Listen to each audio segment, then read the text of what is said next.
오늘 우리에게 주신 하나님의 말씀은 로마서 8장, 성령장이라고 하는 로마서 8장 22절에서부터 27절 말씀입니다. 설교 제목은 흔들리면서도 앞으로 전진하는 신앙, 성령이 도우시는 기도로입니다. 피조물이 다 이제까지 함께 탄식하며 함께 고통을 겪고 있는 것을 우리가 아느니라. 그뿐 아니라 또한 우리 곧 성령의 처음 익은 열매를 받은 우리까지도 속으로 탄식하여 양자될 것, 곧 우리 몸의 속량을 기다리느니라. 우리가 소망으로 구원을 얻었음에 보이는 소망이 소망이 아니니 보는 것을 누가 바라리요? 만일 우리가 보지 못하는 것을 바라면 참음으로 기다릴지니라. 26절, 27절 합독합니다. 시작. 이와 같이 성령도 우리의 연약함을 도우시나니 우리는 마땅히 기도할 바를 알지 못하나 오직 성령이 말할 수 없는 탄식으로 우리를 위하여 친히 간구하시느니라. 마음을 살피시는 이가 성령의 생각을 아시나니 이는 성령이 하나님의 뜻대로 성도를 위하여 간구하심이니라. 살으신 하나님의 말씀입니다. 코로나가 한 2년 이렇게 지속되면서 양극화 현상이 벌어지고 있는 것 같습니다. 경제적으로도 잘 사는 사람들 더 잘 살게 되고 어려운 사람들 더 어렵게 되고 또 부강한 나라들은 더 부강하게 되고 어려운 나라들은 더 어렵게 되고 영적인 면도 약간 비슷한 면이 있는 것 같아요. 활기차게 이기면서 잘 해나가는 성도가 있는 반면에 여러 가지 힘든 성도도 있는 것 같습니다. 우리가 힘이 들 때는 어떨 때는요, 기도할 힘조차 없습니다. 기도의 언어를 잃어버리는 거예요. 어떤 언어로 기도를 해야 할지를 모를 때가 있습니다. 사실 기도해라 하는 것도요, 기도할 힘이 있어야 기도해야 할 거 아닙니까? 그렇죠? 기도할 힘조차 없을 때가 있어요. 그때 우리가 어떻게 해야 하느냐? 오늘 설교는 약간 심각한 것입니다. 약간 시리어스한 거예요. 근데 우리가 항상 뭐 밝은 것만 추구할 수는 없죠. 어떨 때는 또 시리어스, 또 심각할 때 심각해야죠. 그래서 우리가 기도할 힘조차 없을 때는 어떻게 할 것인가? 그것을 함께 여러분과 나누고자 합니다. 보통 우리 개신교 신학을 이야기할 때 크게 19세기 신학과 20세기 신학으로 이렇게 나눕니다. 색깔이 굉장히 다르기 때문에요. 근데 20세기 신학의 출발을 보통 1919년으로 잡고 있습니다. 왜 1919년이냐? 스위스의 개혁교회 목사였던 칼 바르트가 1919년에 로마서, 보통 한국에서 로마서 강해라고 해가지고 번역이 돼서 출판되던데 원래 제목은 로마서죠. 로마서 주석서입니다.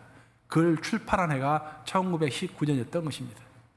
그 책을 통해서 칼 바르트는 일약 나중에 물론 스위스에서 태어났지만 독일에서 활동했기 때문에 독일에서 또 유럽에서 아주 대표적인 신학자가 되었고 나중에는 전 세계를 대표하는 신학자, 오늘까지도 많은 사람들에게 영감을 주는 신학자가 되었죠.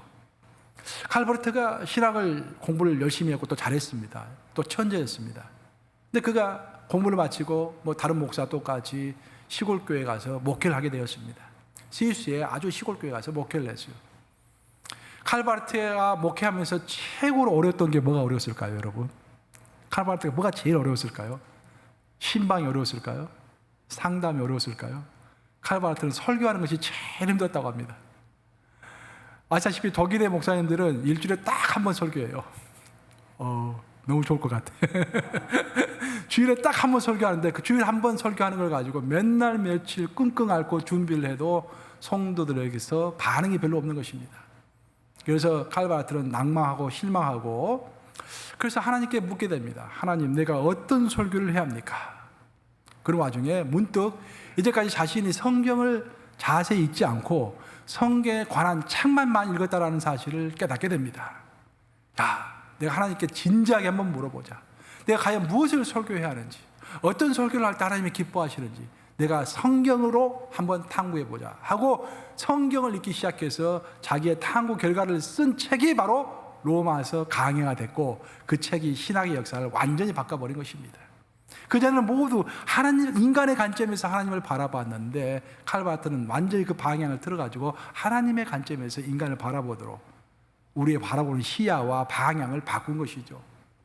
칼 바르트가 이렇게 많은 영향을 미치고 또 많은 사람들에게 많은 제자를 길러내고 그랬었는데 이분이 나이 들어가지고 약간 이상한 행동을 하기 시작합니다. 말년에 나이가 많이 들었을 때 더 이상 신학 논문을 쓰지 않고 갑자기 음악 논문을 쓰기 시작한 거예요. 이 사람이 슈베르트에게 완전히 매몰됐습니다. 너무 슈베르트에게 매혹을 당해가지고 슈베르트 음악을 열심히 들으면서 거기에 빠져가지고 슈베르트 논문을 쓰기 시작한 겁니다. 몇 편의 논문을 발표했어요. 음악 논문을. 그래서 제자들이 어이가 없어가지고 스승이시여, 당신 지금 신학 논문을 쓰시는데 왜 음악 논문을 쓰십니까? 뭐 특별한 이유가 있습니까? 라고 물어봤더니 유명한 말을 했습니다.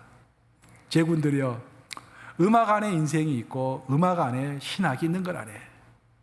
바하의 음악을 들으면은 천상의 음악이고 하나님의 음악이고 영광의 음악이네.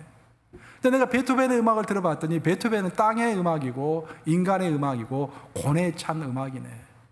근데 슈베르트를 봤더니 그 천상과 땅을 연결시키고 하나님과 인간을 연결시키고 영광과 고난을 연결시키는 변증법적 음악이 여기 있는 것을 발견했네. 내 신학이 다름 아닌 이런 신학이라네. 하나님과 인간을 연결시키고 영광과 고난을 연결시키는 내 신학은 변증법적 신학이라네. 라는 유명한 말을 남겼습니다. 멋있지 않아요, 여러분? 이렇게 음악하면 음악도 이렇게 해가지고 열심히 해가지고 한 분야에 이렇게 천재는 천재인가 봐요. 신학을 열심히 할 때는 신학에서 우뚝 서고 또 음악을 하니까 음악에서 우뚝 서가지고 또 이렇게 논문을 남기고요. 사랑하는 여러분, 우리 신앙생활이라는 것이 결국 보면은 베토벤의 고뇌 찬 음악을 바하의 영광의 음악으로 바꾸는 과정이 우리의 신앙생활일 줄 믿습니다. 우리 가운데 그 누구 하나 고난이 없는 사람이 없습니다. 고난이 다 있어요. 왜냐하면 그 고난을 통해 하나님은 우리를 성숙시키기 때문입니다. 그래서 히브리서 12장을 보면은 히브리서 12장 이런 말이 나와 있죠. 6절과 8절 한번 같이 읽어보겠습니다. 시작. 주께서 그 사랑하시는 자를 징계하시고 그가 받아들이시는 아들마다 채찍질 하심이라 하였으니 징계는 다 받는 것이거늘 너희에게 없으면 사생자요 친아들이 아니니라.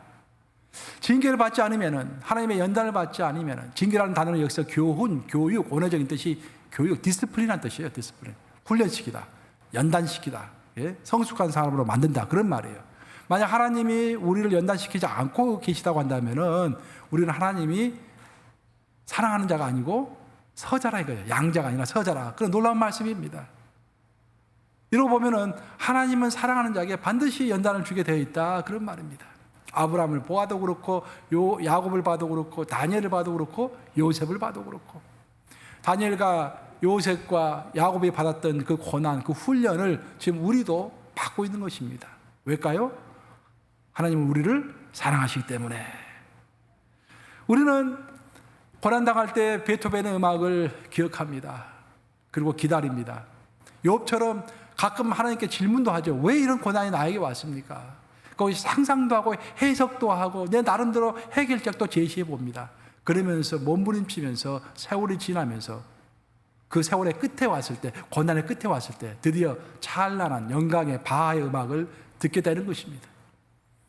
우리가 베토벤의 음악에서도 시작해서 바하의 음악을 들을 때까지 참고 인내하고 견디는 것, 그것이 바로 신앙생활일 줄 믿습니다.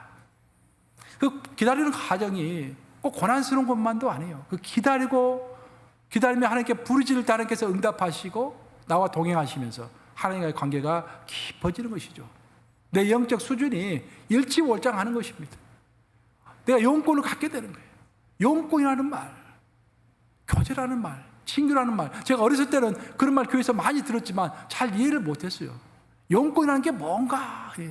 목사가 됐을 때도 이해를 잘 못했습니다. 우리 선배 목사님들이 영권을 주시옵소서 그러면 하늘문을 열리게 해 주시옵소서 그러면 그런가 보다 그렇게 했는데 세월이 이렇게 지나서 보니까 이제 깨달아지는 거예요. 어떤 사람은 평생을 베토벤 음악에 취해서 있는 사람이 있어요. 고난의 음악에만 취해 있는 사람이 있습니다. 항상 왜 나에게 고난이 왔습니까? 왜라고 묻고 그것을 극복하려고 몸부림치면서 살다가 죽는 사람이 있어요. 하지만 어떤 사람은 바하의 음악까지 듣는 거예요.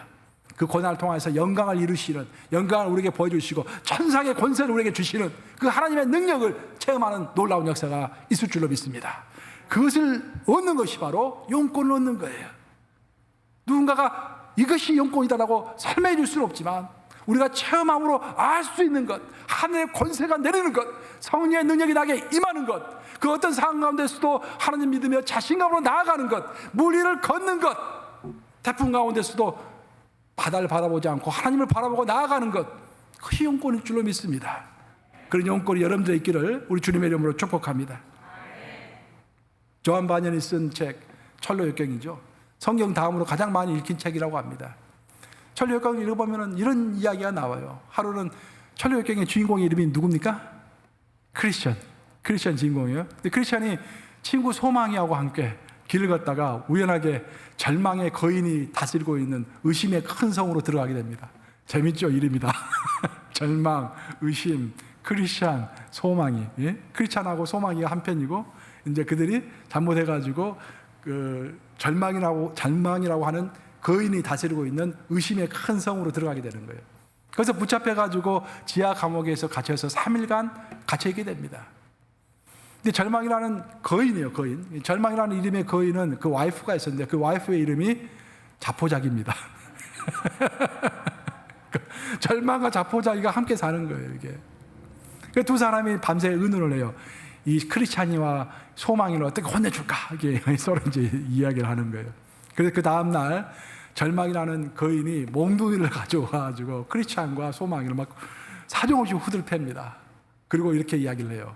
너희는 곧 죽을 수밖에 없으니 너 스스로 죽어라. 그러면서 이제까지 의심의 성 안으로 들어왔다가 잘못 들어왔다가 스스로 목숨을 끊은 많은 사람들의 해골과 마른 뼈들을 보여줍니다. 이거 봤지? 너희들도 이렇게 될 거야. 절대 여기서 빠져나갈 수가 없어. 의심의 성에서 절대 빠져나갈 수 없고 절망을 절대 빠져나갈 수가 없어.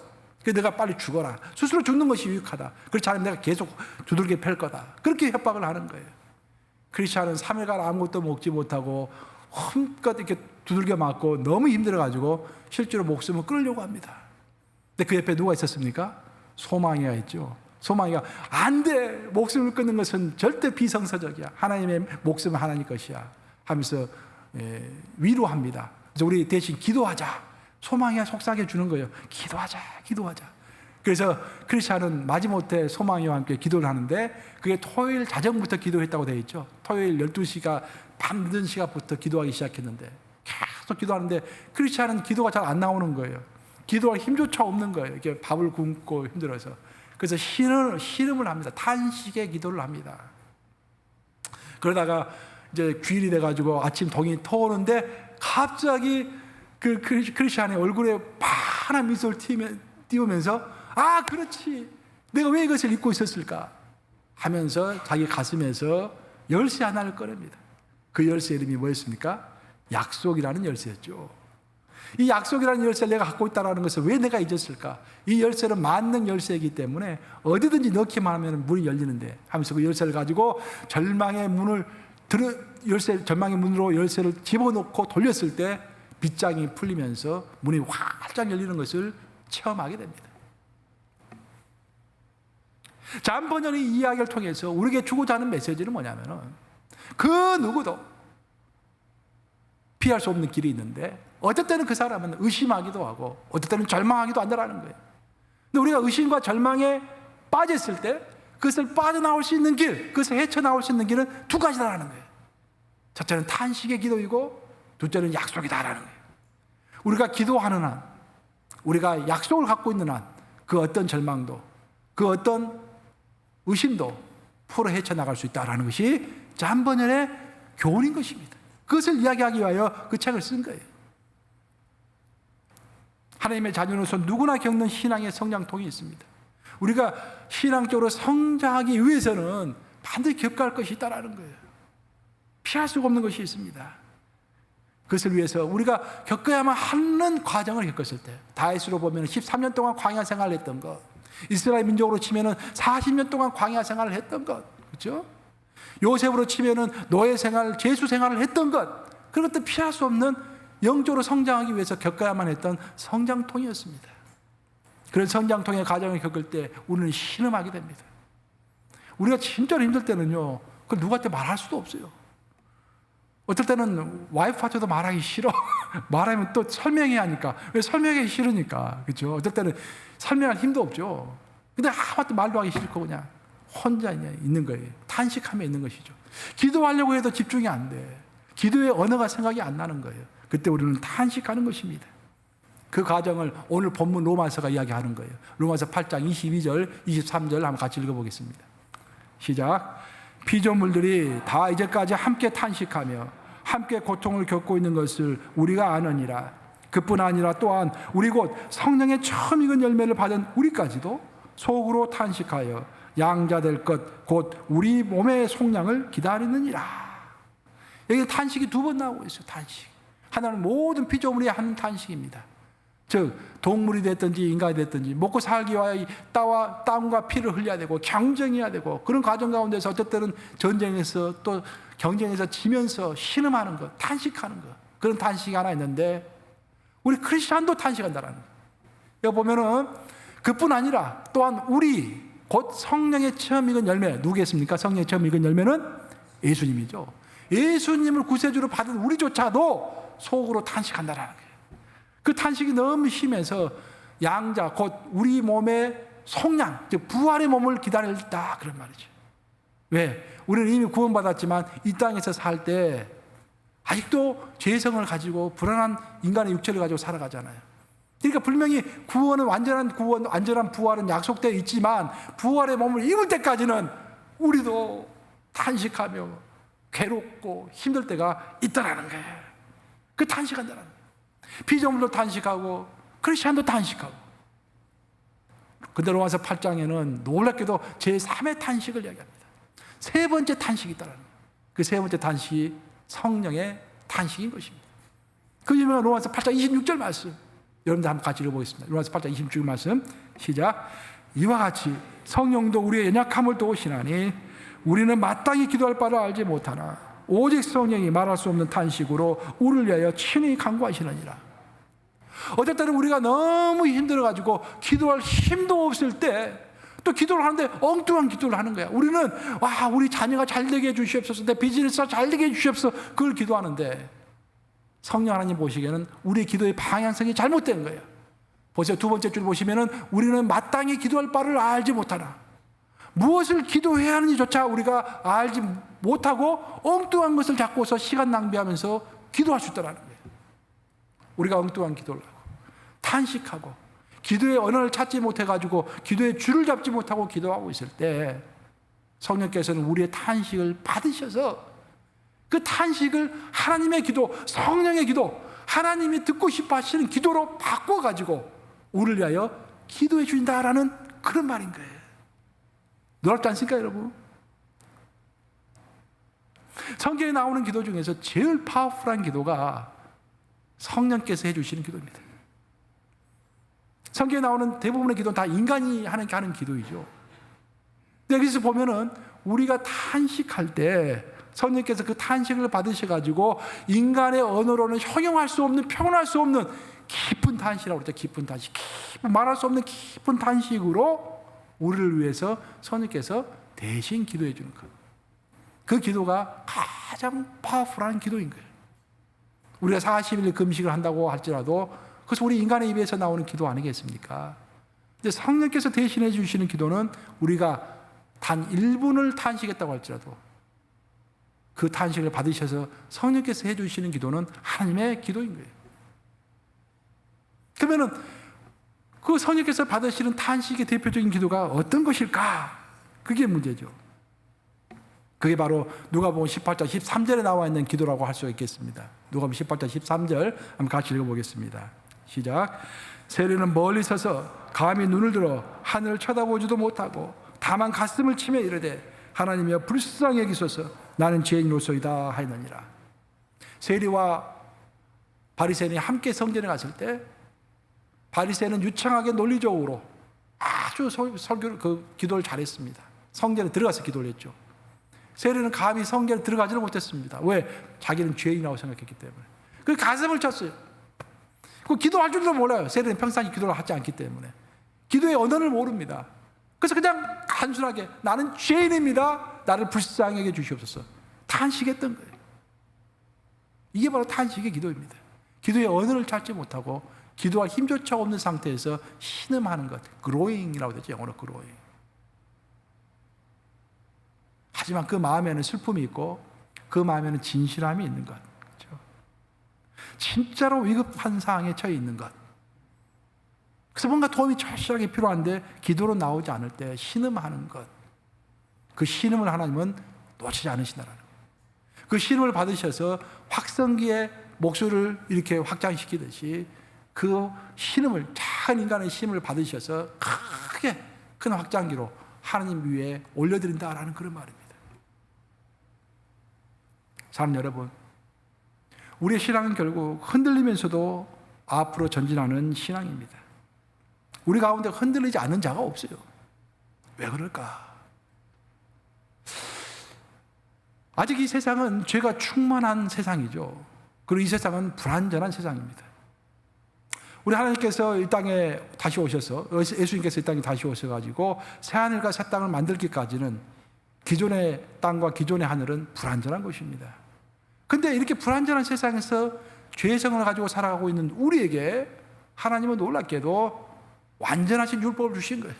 그 완전하신 율법을 따라서 살아가라고 합니다. 예를 들어보면 거짓말하지 말라. 얼마나 완벽한 율법입니까? 근데 여러분 거짓말하지 않을 수 있어요? 하루도 얼마나 많은 거짓말을 합니까? 그래서 우리는 넘어질 수밖에 없는 것입니다. 넘어져요. 이렇게도 넘어지고 저렇게도 넘어지고, 의인이 6번째 넘어지는 것처럼, 하지만 7번째 일어서는 것처럼 이렇게 넘어지고 저렇게 넘어집니다. 그럼에도 불구하고 앞으로 나아가는 것이, 언젠가 내가 바하의 음악을 들을 것이다 라고 생각하면서 앞으로 나아가는 것이 신앙인 것입니다. 그래서 우리는 종종 절망이라는 거인들을 만나고 의심이라는 깊은 성으로 들어가는 것입니다. 과연 하나님은 있는 것일까? 과연 내 기도는 하늘에 상달되고 있는 것일까? 나는 과연 하나님의 일을 할 자격이나 있는 것일까?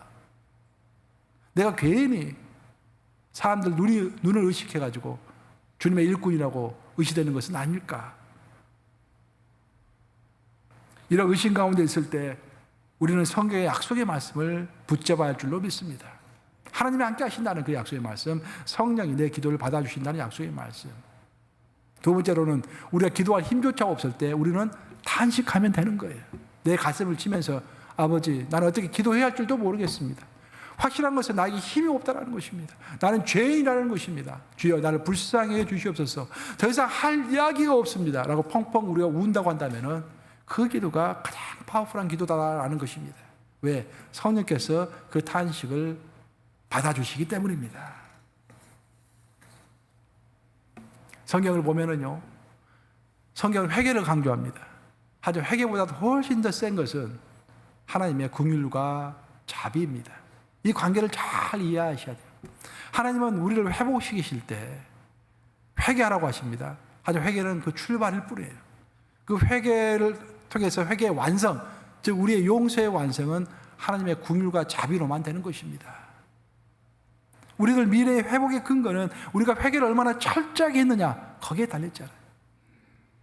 많은 사람들은 내 회개가 철저하지 못해서 이랬다라는 생각을 많이 하게 됩니다. 그게 욥의 친구들의 이야기였죠. 이번에 성경 통신의 맥잡기 지난주에 욥기를 함께 살펴봤어요. 뭐 이번 주도 계속 하지만 욥기를 하지만, 욥기를 보면은요, 욥이 고통을 당하니까 친구들이 와가지고 욥을 위로하면서 그런 이야기를 하죠. 너의 회개가 아직까지 완벽하지 못하니까, 너의 회개가 철저하지 못하니까 아직까지 너가 희는 가운데 있는 거야. 회개를 철저하게 해. 그렇게 친구들이 이야기합니다. 욥은 가슴을 치죠. 내가 더 이상 어떻게 회개를 하나? 할 것 다 했는데.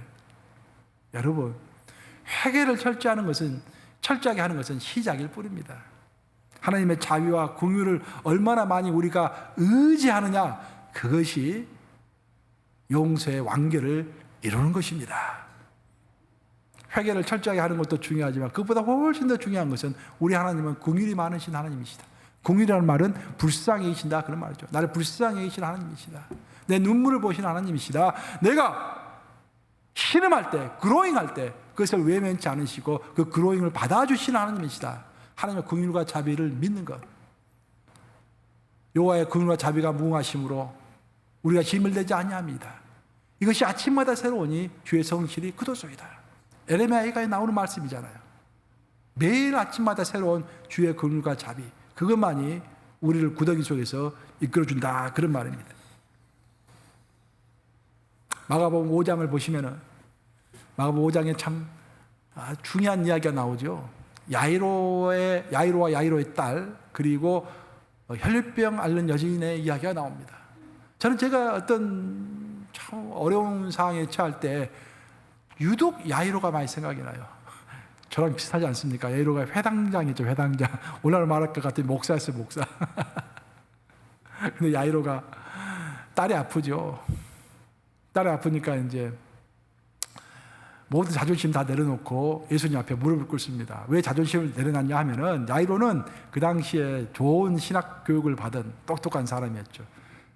그 당시에는 신정 정치를 했기 때문에 종교 지도자가 정치 지도자입니다. 그 당시에는.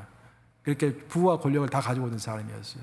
반면 예수님은 뜨내기 같은, 떠돌이 같은 그런 나그네와 같은 그런 사람이었죠. 제대로 신학 교육도 받지 못한 사람이었습니다. 그 사람 앞에서 무릎을 꿇고 도움을 요청한다는 것은 자존심을 구기는 일이었어요. 근데 마가가 그 이야기를 쓸 때는 의도적으로 혈류병 앓는 여인과 야이로의 딸을 비교해가면서 이야기를 전개시킵니다. 대표적인 케이스로 야이로의 딸의 나이가 몇 살이라고 그랬습니까? 그 당시에 12살. 완전 숫자입니다. 그럼 혈류병 앓는 여인이 몇 년 동안 혈류병을 앓았습니까? 12년 동안. 똑같이 야이로의 딸이 행복을 누렸던 그 부와 권세가 있는 집안에서 행복을 누렸던 12년과 그 혈류병 앓는 여인이 부정한 이제 그 질병이에요. 성전에도 들어가지 못하고 사람들과 접촉도 할 수 없는 그런 병에 걸린 것입니다. 그 가산을 다 탕진했다고 되어 있어요. 병은 더욱더 악화됐다고 되어 있습니다. 그 12년은 고난의 시간이었습니다. 한 여인에게 있어서는 행복의 시간이었지만 한 여인에게 있어서는 고난의 시간이었어요. 근데 마가는 그 두 여인의 삶을 딱 대조해 놓는 거예요. 12년 동안의 삶을 대조해 놓는 것입니다. 왜 그랬을까요? 우리 인간이 이 땅을 살아갈 때 각각의 상황은 천차만별입니다. 어떤 사람은 인류 갑부로 살아가고 어떤 사람은 정말 홈레스로 살아가고, 근데 인류 갑부로 살아가든지 홈레스로 살아가든지 똑같은 공통된 점이 있다는 거예요. 그래서 뭐냐면은 오직 믿음이 아니면은, 오직 하늘의 권세가 아니면은 해결할 수 없는 인간의 절대 한계사항이 있다는 것입니다. 한계사항이라는 말이 갑자기 생각이 안 나. 인간의 한계사항이 있다는 거예요. 한계사항. 여러분들 스티브 잡스 잘 아시죠? 애플 컴퓨터. 아주 그 미국뿐만 아니라 전 세계의 경제를 흔들었던 스티브 잡스가 하루아침에 죽었잖아요. 췌장암에 걸려가지고 갑자기 죽었잖아요. 한계사항입니다. 아무리 돈이 많고 아무리 권세가 있어도 인간이 뚫을 수가 없는 한계사항이 있는 것입니다. 한계사항의 대표적인 것은 죽음이죠. 그뿐만 아니에요. 예수님께서 무슨 말씀하셨습니까? 제자들에게 기도 외에는 이런 유가 나갈 수가 없느니라, 그런 말씀하셨죠. 기도 외에는 나갈 수 없는 어떤 유가 있다는 거예요. 돈으로도 안 되고 명예로도 안 되고 힘으로도 안 되는 기도밖에 하늘의 권세로만 풀 수 있는 어떤 한계사항이 있다는 것을 암시하시는 것입니다. 한계사항을 맞이한 야이로는 예수님에게 가서 무릎을 꿇고 살려달라고 했고, 예수님은 가자 하고 야이로와 함께 야이로의 집을 갔죠. 같이 걸어갔죠. 근데 예수님 천천히 걸어가세요. 빨리 걸어가지 않으시고.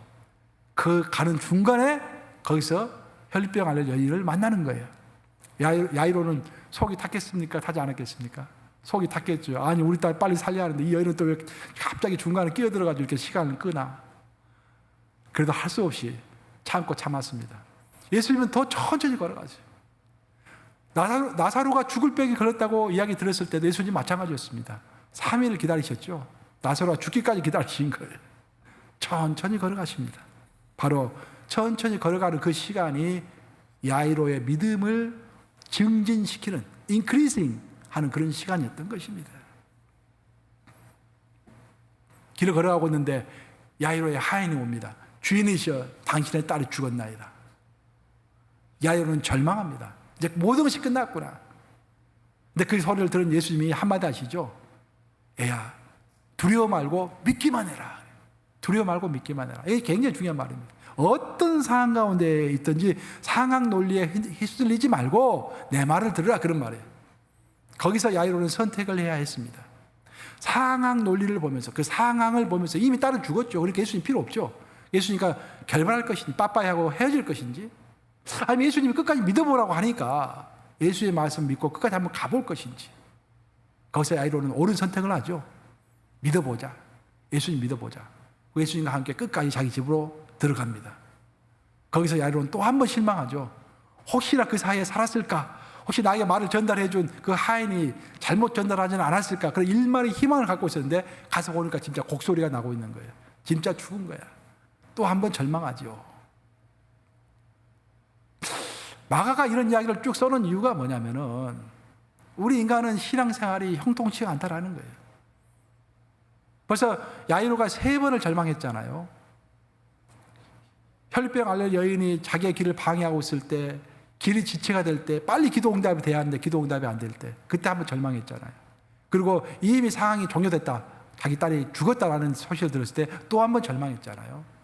그리고 마지막 예수 가지고 끝까지 가긴 갔는데, 예수님을 붙잡고 가긴 갔는데 가서 봤더니 진짜로 자기 딸이 죽어 있는 것을 자기 눈으로 목격하면서 또 한번 절망했잖아요. 이렇게 중요한 것은 뭐냐면은 야이로가 처음 예수님을 만났을 때는 큰 기대를 가지고 갔어요. 반드시 믿음이 승리하리라. 욥이 고백했던 거죠. 욥이 처음에 재난을, 고난을 받았을 때는 믿음이 있었잖아요. 하나님의 뜻이 있을 것이다 라고 담대하게 나갔잖아요. 그 상황이 호전될 것이다 라고 생각했어요. 근데 상황이 호전되지는 않습니다. 계속 상황은 바뀌는 거예요. 바뀌는데 더 악화가 되는 것입니다. 그때 여러분 어떻게 하시겠어요? 상황은 악화가 되고 상황은 계속 변화가 됩니다. 호전되지는 않습니다. 뭐가 잘못된 것일까? 기도한다고 해서 이것이 될 것일까? 그런 고민하고 있을 때 딱 한 가지, 모든 것이 변하고 있는데, 야이로의 믿음도 변하고 있고 환경도 변하고 있는데 한 가지 변하지 않는 사실이 있었습니다. 그건 뭘까요?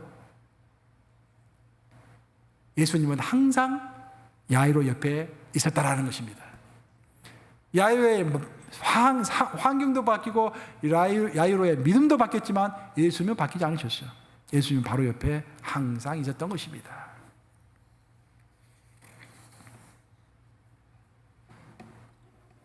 이렇게 예수님이 함께 하심을 굳게 믿고서 우리가 흔들릴지라도 계속해서 앞으로 나아가는 것이 믿음의 경주인 것입니다. 이제 말씀 마무리합니다. 요셉과 관련해 가지고 이런 이야기가 전해져 내려와요. 물론 이것은 지어낸 이야기인데 이런 이야기가 있습니다. 요셉이 이제 노예 생활을 하다가 또 제수의 생활을 하다가 결국에는 그 애굽의 국무총리가 됐잖아요. 국무총리가 되니까 그 궁궐에 있는 신하들이 시기하고 질투합니다. 그래서 어떤 틈을 타가지고 요셉을 무너뜨리려고 합니다. 근데 요셉이 워낙 철저해가지고 틈을 보질 않는 거예요. 그래서 신하들이 전전긍긍하고 있는데 어느 하루는 요셉의 집에서 일하는 종이 밀고를 합니다. 신하들에게. 우리 주인이 집에 가보면은 자기만이 들어갈 수 있는 창고가 있는데 그 창고에 큰 항아리가 하나 있습니다. 근데 우리 주인은 일주일에 딱 한 번씩 거기 들어가가지고 항아리 뚜껑을 열어놓고 그것을 자세하게 쳐다보고 나옵니다. 그 이야기를 듣고서 신하들이 쾌자를 부릅니다. 그 왕이 찾아가는 거예요. 왕이시여. 요셉이, 세상에 그 요셉이, 왕이 신이 많은 그 요셉이 부정축제를 해가지고 황금을 많이 모아가지고 그것을 큰 항아리 속에 자기만 들어가는 창고 속에 집어넣고 매주 그것을 점검하고 있다고 합니다. 세상에 이런 일이 있을 수 있습니까? 왕이 그 말을 듣고 실망을 했습니다. 그만큼 이제 요셉을 신뢰했기 때문에 실망을 한 거예요. 그래서 왕이 또 화가 났어요. 그래서 신하들 다 대동해가지고 요셉의 집으로 쳐들어갑니다. 요셉은 깜짝 놀랐어요. 왕이 자기 집에 와서. 왕이 요셉에게 이야기합니다. 너의 그 항아리가 있는 창고로 나를 인도하라. 요셉은 영문을 모르고 왕을 인도했습니다. 신하들도 다 따라옵니다. 그 창고에 들어갔더니 진짜 큰 항아리가 있어요. 항아리 뚜껑을 열어라. 항아리 뚜껑을 딱 열었어요. 그리고 신하들이 그 뚜껑 안을 쳐다봅니다. 왕이랑 깜짝 놀라는 거예요. 그 큰 항아리 속에는 옷이 2벌이 있는 거예요. 옷이 황금이 아니라. 하나는 요셉이 노예 생활을 했을 때 입었던 그 낡은 옷이 한 벌이 있고 또 한 벌은 요셉이 죄수로 감옥에 있을 때 입었던 옷이 한 벌이 있습니다. 이게 신학적인 비유예요, 비유. 이게 무슨 말인가? 그래서 큰 항아리는 성경입니다, 성경. 성경에는 크게 2가지 우리가 잊지 말아야 할 교훈이 있다는 거예요. 요셉은 자기의 초심을 잃지 않기 위해서 매주 한 주가 시작될 때는 그 항아리 안에 있는 제수의 옷, 자기가 과거에 입었던 제수의 옷, 과거에 입었던 그 노예의 옷을 보면서 하나님께 감사하고 겸손해지고 정말 낮은 마음으로 내가 하나님 더 열심히, 이 나라를 더 열심히 섬겨야지, 그렇게 다짐했던 것입니다. 우리 크리스찬도 마찬가지예요. 우리 크리스찬에게 있어서 항아리는 성경입니다. 그 성경 안에서 우리는 크게 두 가지를 바라봐야 한다는 거예요. 구약에 나오는 원죄를 생각해야 합니다. 그 시작에 나오는 십자가와 성령을 생각해야 합니다. 원죄만 우리가 바라봤을 때는 성경은 원죄로부터 모든 문제가 시작된다고 설명하고 있죠. 원죄가 있기 때문에 우리는 죄를 지을 수밖에 없고, 원죄 때문에 우리는 회개를 합니다. 근데 원죄만 바라보고 있으면 우리가 항상 네거티브하게 될 수밖에 없고 절망할 수밖에 없어요. 그런데 시작의 시대에 오면은 그 원죄를 없애주기 위하여 예수 그리스도께서 십자가를 지셨죠. 우리 죄가 다 없어졌습니다. 근데 없어졌음에도 불구하고 우리는 여전히 이 육체를 입고 지금 살아가고 있는 거예요. 불완전한 육체를 입고 살아가고 있는 것입니다. 이미 구원을 받았음에도 불구하고 오늘 또 죄를 짓고 있는 것입니다. 그 상태를 알고서 우리에게 주신 것이 성령인 것입니다. 그래서 우리의 신앙은 항상 원죄와 성령이 함께 가는 신앙이어야 합니다. 너무 원죄만 생각하면은 율법주의자가 되기 쉽고, 너무 성령만 생각하면은 낙천주의자가 되기 쉽습니다. 자기 반성이 없어요. 항상 현실의 고난을 이야기하는 베토벤의 음악과 천상의 영광을 노래하는 바하가 균형을 이루하듯이 원죄와 성령은 균형을 이루어야 하는 것입니다. 결론을 맺습니다. 우리 죄를 짓지 않을 수가 없어요. 매일의 삶에 절망하지 않을 수가 없습니다. 어떨 때는 절규합니다. 어떨 때는 한탄합니다. 하지만 우리가 낙심하지 말 것은 우리의 그 한탄조차도 받으셔서 성령 하나님께서 말할 수 없는 탄식으로 우리의 기도를 하나님의 기도로 바꾸어서 하늘에 상달시키신다라는 것입니다. 우리 가운데 지금 말할 수 없는 고통 가운데 있는 분들이 아마 있을 것 같아요. 기억하시기 바랍니다. 여러분의 한탄, 기도할 힘조차도 없어서 한탄할 때 그 한탄을 하나님은 놓치지 않으신다라는 것입니다. 믿으시고 성령 안에서 용기를 내시는 여러분 되시기를 주님의 이름으로 축복합니다. 좋으신 아버지, 베토벤의 음악을 바하의 음악으로 바꾸신 하나님, 우리는 기도할 힘조차 없어서 탄식할 때 그 탄식을 받으셔서 인간의 언어로는 표현할 수 없는, 말할 수 없는 탄식으로 우리를 위하여 기도하시며, 우리가 기도할 바를 마땅히 모를 때 꼭 우리가 기도해야 할 내용으로 기도해 주신 하나님 감사합니다. 우리 성도들 고난 가운데 있는 자가 있습니까? 의심 가운데 있는 자가 있습니까? 절망 가운데 있는 자가 있습니까? 다 털어버리게 하여 주시옵소서. 소망을 가질 수 있도록 인도해 주시고, 희망을 가질 수 있도록 인도해 주시고, 성령 하나님을 절대적으로 의지할 수 있도록 도와주시옵소서. 이겨내고 흔들릴지라도 끝까지 갈 길을 갈 수 있는 성령의 기도로 승리하는 우리 성도들 다 될 수 있도록 아버지 2022년을 이끌어 주시고 함께 두시옵소서. 털고 일어설 수 있도록 승리할 수 있도록 도와주시옵소서. 예수 그리스도를 받들어 기도합니다. 아멘.